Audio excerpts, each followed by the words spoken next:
Hello, welcome to Jazz Is Jazz's MasterClass series at the National Jazz Museum at the National Jazz Museum in Harlem. I am Sekou McMillan, the curator of special projects. My name is Albert Marquez, Zach O'Farrell. My name is Shirazette Titten. And we are in conversation with the legendary Bertha Hope. Jazz could only have happened here in America. The key to everything was the radio. So this world is too dense. 15 minutes isn't enough to cover it all. Are you ready? I am.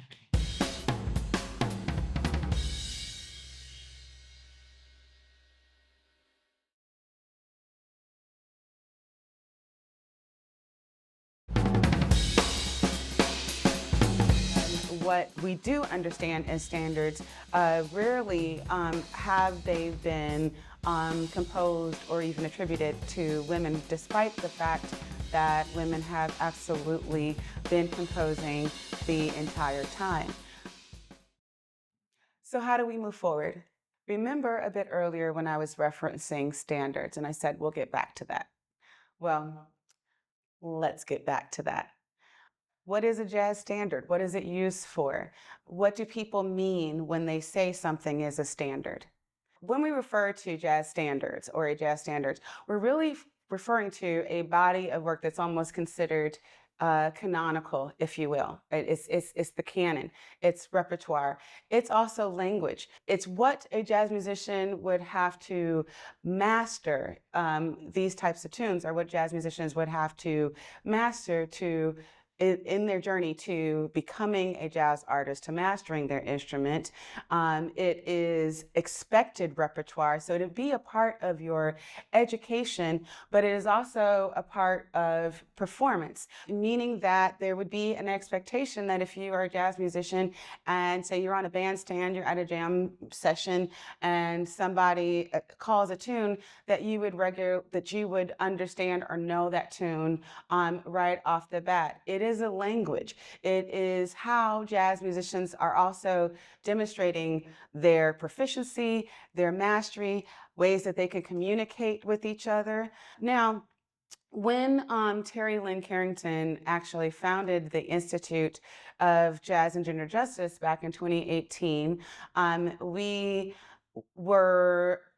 had an event and a launch event to celebrate the launch of the Institute, and we were actually looking for tunes that would have been composed by women and tunes that could be considered standards that were composed by women, and we actually had a hard time doing that. Is that because women have not composed tunes that should or could be considered as standards? No, that's absolutely not the case. But what is the case is over time, what has been considered a standard, what we do understand as standards, rarely have they been composed or even attributed to women, despite the fact that women have absolutely been composing the entire time.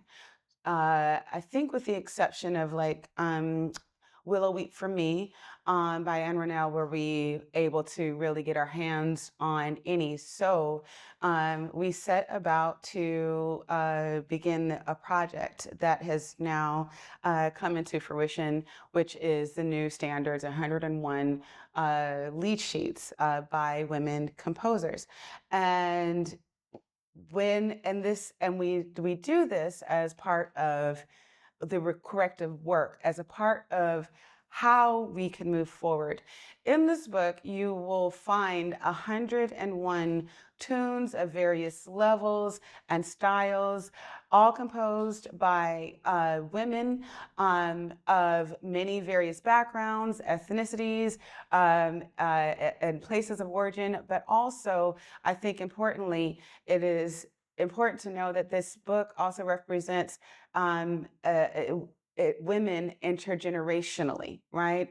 So in the new standards, we have composers represented, everyone from like, again, Little Hardin Armstrong to contemporary composers, as well as a few people who at the time were Berklee students themselves. So what that does is immediately allows even more compositions and tunes to reach the masses and become accessible.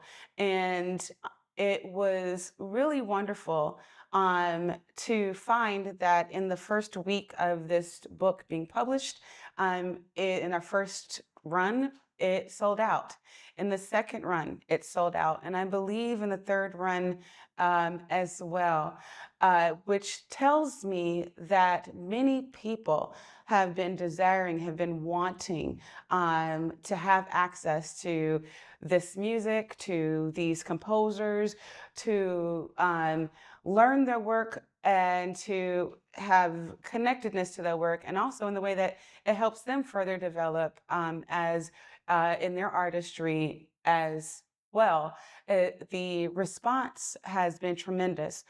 I think for me, one of the most impactful things since the publication of the book, which is now about 2 years, is quite literally walking through Berkeley's campus or being in other jazz settings or places and hearing tunes like Jerry Allen's Unconditional Love just coming out of a practice room.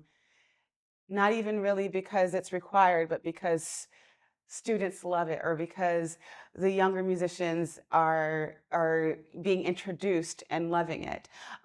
Hearing that being played more on bandstands, because what we have been unfortunately doing by focusing or only focusing on standards as they have been known. These standards are amazing. But what we are doing, even sonically on a stage, has been reinforcing, unconsciously reinforcing the idea that men are the standard instead of excellence and artistry and brilliance and genius, which knows no gender. Terry Lynn Carrington actually ended up recording an album based off of the publication New Standards, which actually went on to win for Best Jazz Instrumental at the Grammys in 2023. And mind you, she is the first woman to win in that category in history. So now there's another. We definitely see the progress in the recent decades and years. We've talked about corrective work, but I would be remiss if I don't mention that this is collective work. So how do we move forward?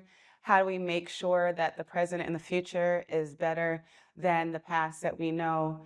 Well, we all have to be the answer to that question. But I welcome and invite each and every one of you to join us in that collective and corrective work so that our future is much better than our past. Thank you for joining me.